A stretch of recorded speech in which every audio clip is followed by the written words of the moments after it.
Hey, thanks so much for finding the video. Do us a favor. If you haven't done so yet, please subscribe. And be sure to leave your comment. We love to interact. Enjoy the video.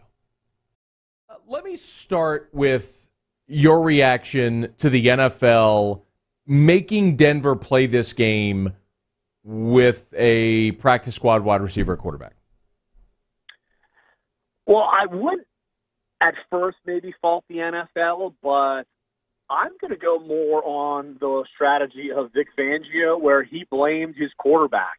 I was actually really surprised to see him go that route, where he scolded publicly his quarterbacks for not following the rules and putting the team in this position. And so it's funny how the rules change whenever you're if there's X amount of players, but if it's only in one position group. And look, the rules we've seen change, whether it's masks and this and that. And so, but the fact that Vic Fangio came out and ripped his quarterback room publicly, I'd side on Vic Fangio saying, look, we screwed up. Those guys put us in a bad situation, and we basically just had to bite it and play. Whatever, that's dumb. Protect the shield, right? Well, I mean, it's what it is. What about the NFL punishing the Saints for their maskless celebration when every other team in the NFL has literally done the exact same thing? Well, when that happened, the new rule, it literally happened a few days leading up to it.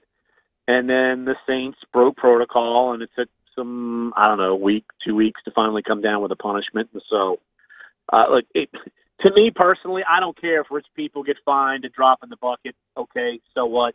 Yes, they're fined a draft pick, and I know that's probably more the angst than anything else. But if it's a rule, it's a rule. Follow the rules. They're a multiple offender. I don't really care personally. I really don't. If they don't follow the rules, they get fined. Oh well, that's just me. It's more the inconsistency with the NFL.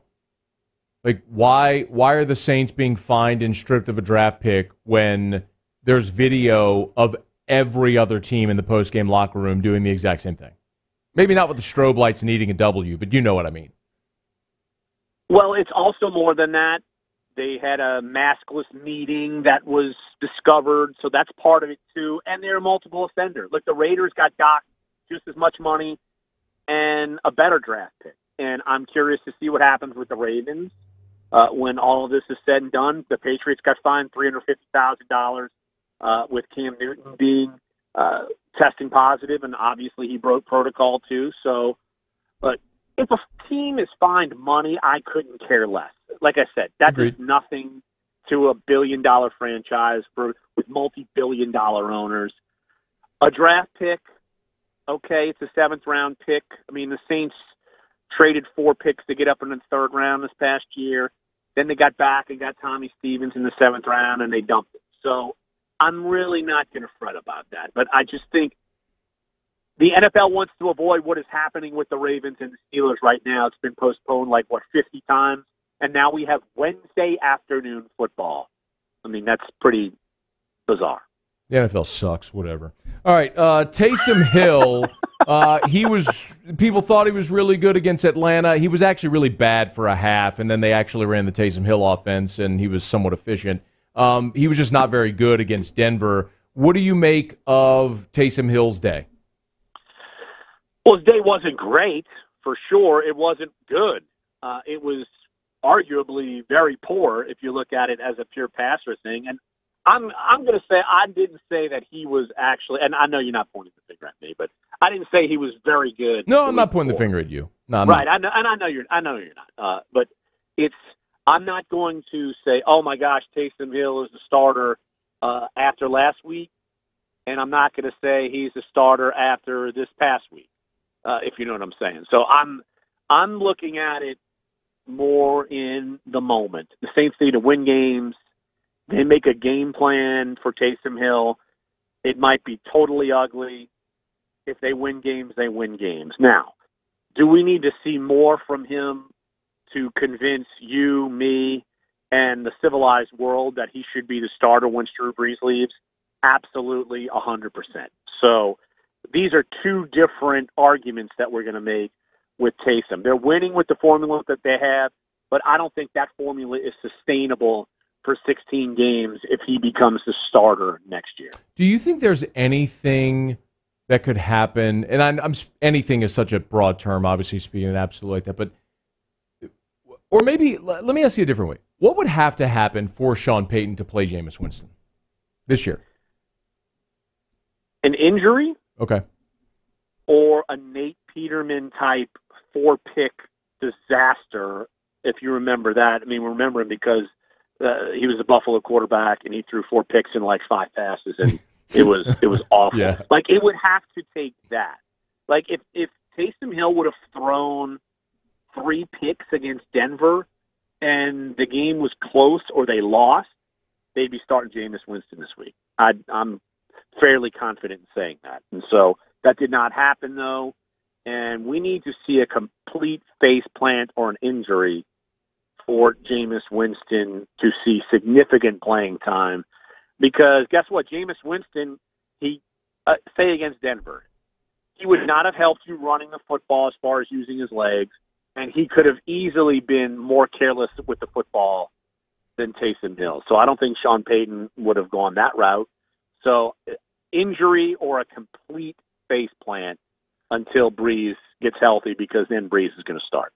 Larry Holder's with us on Twitter at Larry Holder, theathletic.com/New Orleans. You know what was really encouraging, obviously, was the offensive line, and you were without the left side of your line. Let me first start.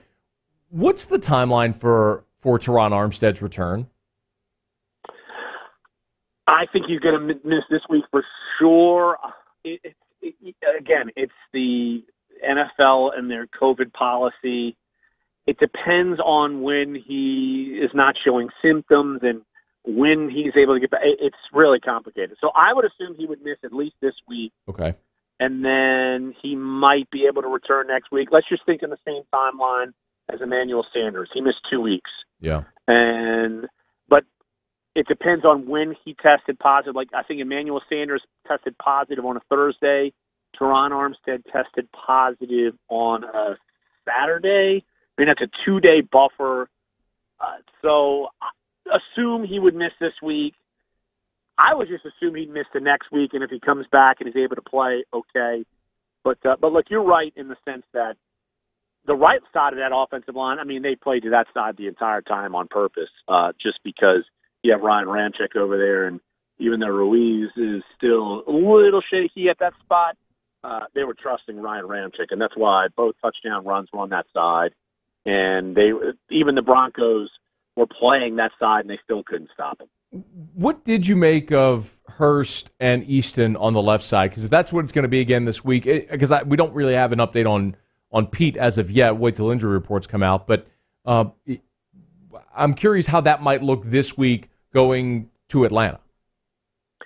It's certainly going to be different because they're going to be pass blocking more, and you didn't see that in this game. I mean, it's hard to make major judgments about this past game because it's the most bizarre, random kind of game ever. So, look, I still think Hurst is a viable backup at left tackle. I think Easton has played better than Cesar Ruiz, like so much so where I thought he would supplant Ruiz in the starting lineup if Ruiz was playing poorly. But we don't know about Peat. We got to wait to see if he's able to get back from his concussion. And if he's ready to go, he's going to start.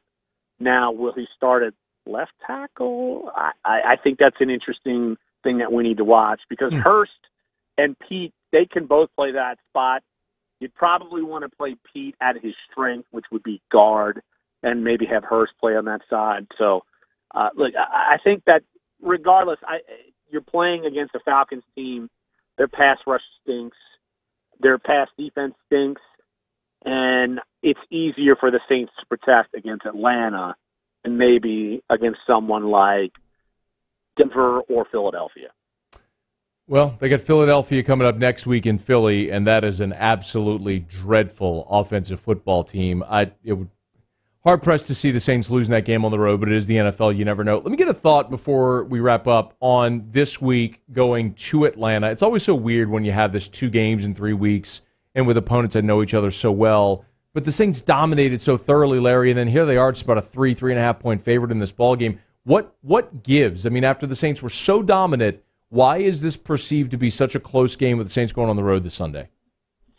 Well, part of it is that Atlanta showed up and wiped the floor with Las Vegas. I mean, that's got to be one reason, saying, wow, okay, this team can show up and this divisional opponent, Taysom Hill is still the quarterback. So I think that's part of it. But also, look, I'm curious to see if Julio Jones plays, if Todd Gurley plays. I mean, neither one of them played this past week, and Atlanta was still dominant against a team that could easily make the playoffs in the AFC. And we've seen last year when the Saints were playing very well, Atlanta came and bit them. Mm-hmm. So I think that's why odds makers have them at that spot. Any game where Taysom Hill is a starting quarterback, I'm just going to assume it should be a close game, even though we have not really seen that yet. I assume it's still going to be a close game because he can make mistakes on the road. But still, Atlanta, they've won, 4 of 6? So they're 4-2 under Raheem Morris. And you never know what happens with Atlanta. And so I still think that this is a game. You can't take any game lightly, even though the opponents, we talked about Philly, that's next.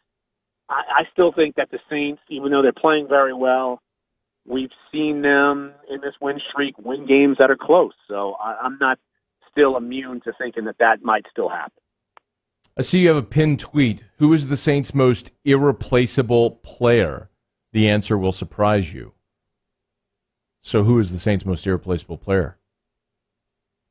The surprise is they don't have any anymore, which is why they've won 8 in a row. You'd say Drew Brees was irreplaceable. Well, they're 7-0 without him the last 2 years. Oh. Michael Thomas, you'd say him. Well, they've won a heck of a lot of games without him. Alvin Kamara, when he was hurt last year, they won 2 without him. Marshawn Lattimore, these past few years, they're 4-0 without him in games. Janoris Jenkins, Terron Armstead. The point of the story is you don't have to say that anymore because the Saints can win without superstars in the lineup, which makes them – and that's hard to say. If you go look at quarterbacks around the league, Aaron Rodgers, Green Bay, was under 500 when he's been hurt. Ben Roethlisberger last year, they went 8-6 without him.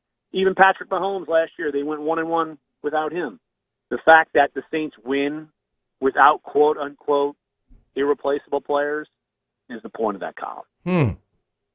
You know what? I was really just teeing you up to tease your column, but thanks for giving us the answer. For that, I gave you a retweet. Y'all should go read it at theathletic.com/New Orleans. Follow him on Twitter at Larry Holder. Thank you, Larry. I appreciate the time as always. You're welcome. Hey, thanks so much for watching. Please leave your comments. I love to interact, and be sure to hit the red subscribe button below.